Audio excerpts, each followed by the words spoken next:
Bonjour. Alors, je m'appelle Agustín Casali, je suis philosophe et je travaille avec des architectes. Et c'est dans ces cadres-là qu'on a eu l'idée de vous proposer une série de vidéos, de petites vidéos, autour de ce qu'on peut appeler la philosophie de l'art ou la pensée de l'art en Occident.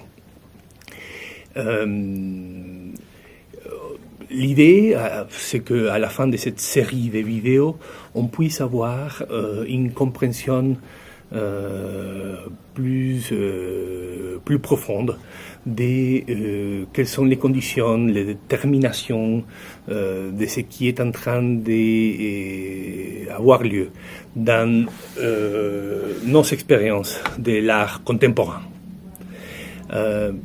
Probablement à la base de cette série, de ce programme que je vous propose, il se trouve l'idée que c'est pas nous qui déterminons ce qui mérite d'être pensé et comment, mais au contraire l'impression ou l'idée qu'on retrouve déjà dans la phénoménologie allemande du XXe siècle, l'idée que on est en train d'être pensé.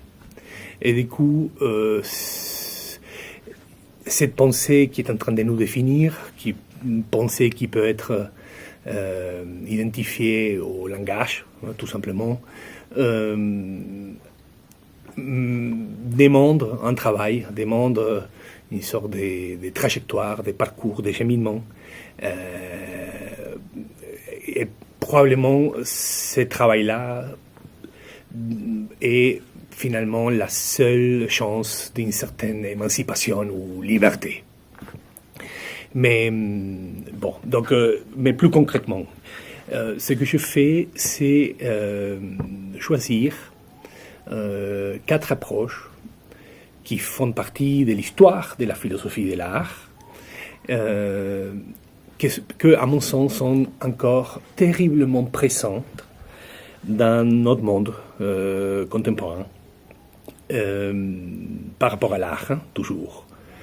Donc, je choisis ces 4-là. Pourquoi? Est-ce qu'il y a une sorte d'arbitrarité ou est-ce que c'est aléatoire? Non, bien entendu, non. L'idée, c'est une hypothèse que j'espère pouvoir vérifier avec vous dans ce travail qu'on commence maintenant, qu'on commence aujourd'hui, c'est que dans leur distinction, dans leur résistance, dans leur opposition, dans leur singularité, ces 4 approches construisent un horizon très large de ce qui peut être pensé, vécu, expérimenté, proposé dans le cadre de ce qu'on appelle l'art, ou du monde de l'art aujourd'hui.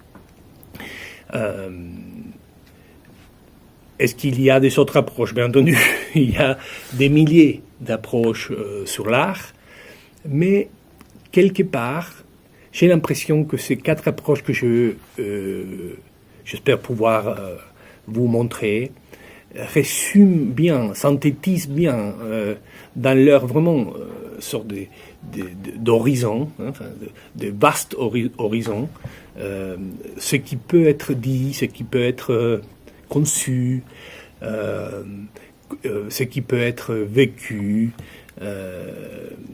sur l'art, à propos de l'art, avec l'art.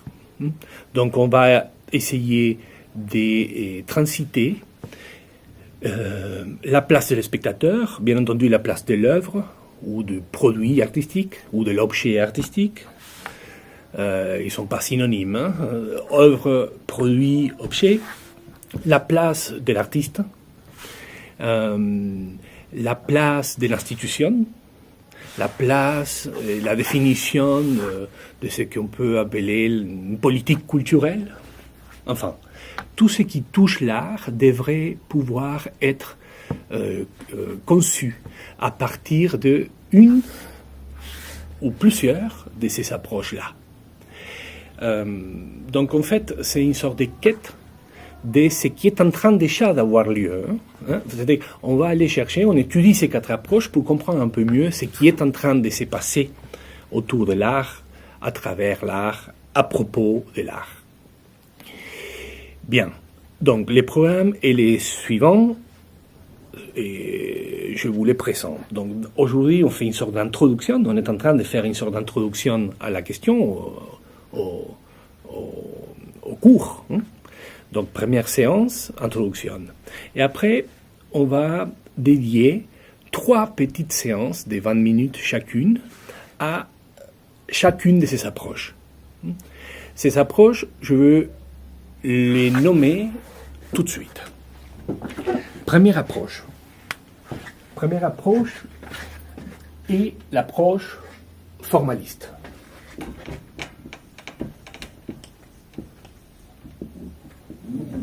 Deuxième approche, l'approche du contenu.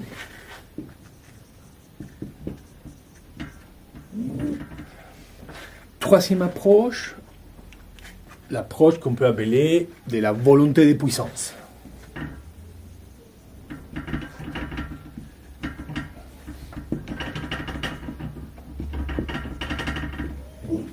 Troisième approche, l'approche du combat entre les mondes et la Terre, ou on peut aussi l'appeler l'approche herméneutique ou l'approche de l'esthétique ontologique, appelons-le herméneutique.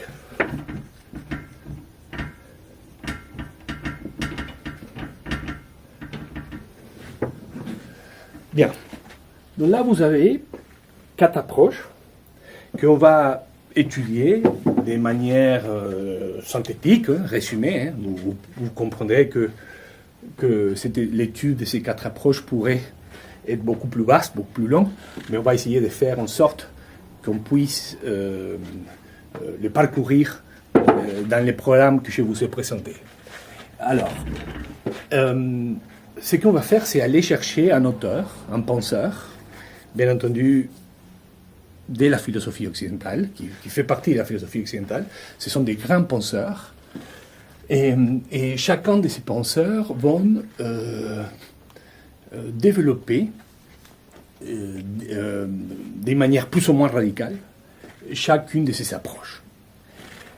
Les penseurs formalistes par excellence, c'est-à-dire celui qui conçoit l'art à partir de son caractère formel, disons-le comme ça, on ne s'avance pas, c'est bien entendu Emmanuel Kant, donc 18e siècle,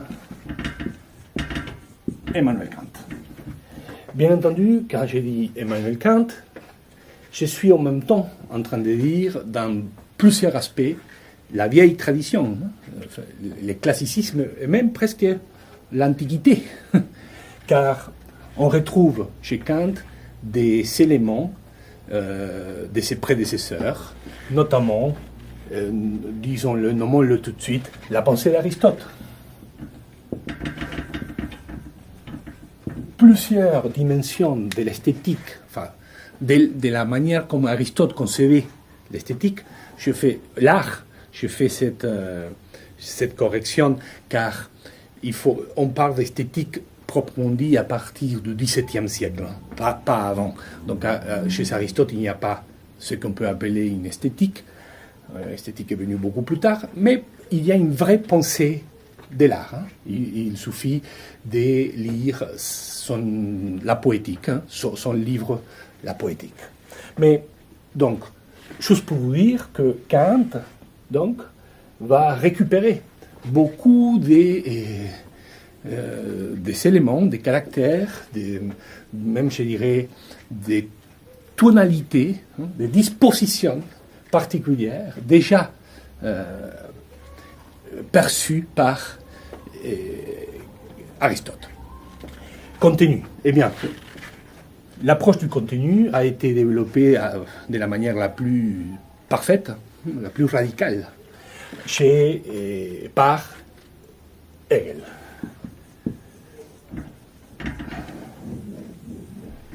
Et bien entendu, chez Hegel, on va trouver d'une manière ou d'une autre Platon. Mais on va étudier les cours d'esthétique d'Hegel, et notamment par rapport à ces dimensions, cette approche tout à fait particulière, qui est celui du contenu. En troisième lieu, j'ai choisi la volonté de puissance, qui, bien entendu, donc, c'est l'approche nietzschéenne. Nietzsche. On est déjà à la fin du 19e, hein. Avec Hegel, on est dans la première moitié, première partie du 19e. Avec Nietzsche, on est à la fin du 19e. Eh bien, Nietzsche, donc, je trouve que c'est important de l'inclure dans notre programme, dans nos séances, car il a une manière tout à fait originale de penser ces termes, forme et contenu, des termes qui ont parcouru quand même, défini toute l'histoire de l'art en Occident. Eh bien, chez Nietzsche, ces termes vont être reconfigurés, retravaillés, repensés à nouveau. Et bien entendu, chez Nietzsche, on développera, mais on trouvera une pensée de la tragédie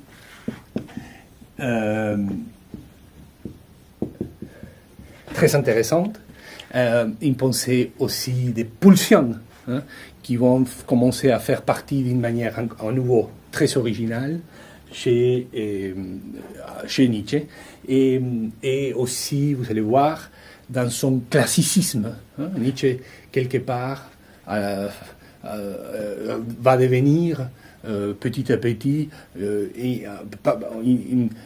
un penseur classique par rapport à l'art. On verra comment.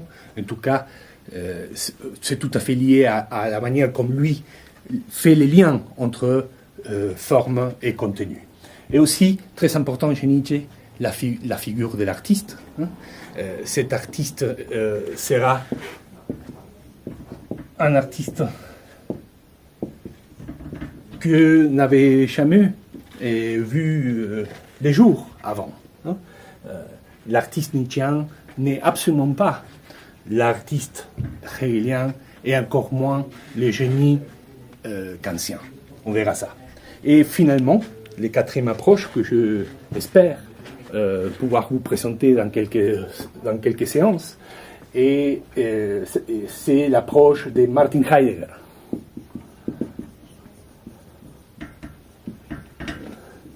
Donc, on est déjà au XXe siècle, et cette approche herméneutique, je dirais peut-être existentielle, de l'art